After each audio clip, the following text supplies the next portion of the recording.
হ্যাঁ, বড় হুজুর দেখলে হবে না, পীরজাদা দেখলে হবে না, মুফতি মাওলানা দেখলে হবে না, দেখতে হবে তার মধ্যে রসুল আল্লাহ আগে না দুনিয়া তাগুতি শক্তি আগে।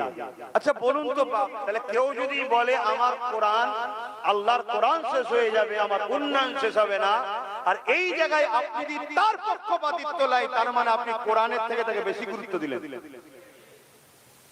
আমার কথা বুঝতে পারছেন? ছেলে বাপের পক্ষ নিল, তার মানে কি মায়ের থেকে ছেলে বাপকে বেশি গুরুত্ব দিয়েছে। আর ধরুন মায়ের পক্ষ নিল, তার মানে বাপের থেকে মায়ের গুরুত্ব বেশি নিয়েছে। এই জায়গায় কেউ আমার মসজিদ মাদ্রাসা ভাঙতে চাইছে, আপনি সেই জায়গাতে তার বিরোধী না করে তার পক্ষ নিয়েছেন, তাকে সাপোর্ট করছেন, তাকে শক্তিশালী করছেন, তার মানে এটা প্রমাণ হলো আপনার কাছে মসজিদ মাদ্রাসা থেকেও এই মসজিদ মাদ্রাসার দুশমনদের গদি বাঁচানোটা আগে। ঠিক বলছি তো নাকি?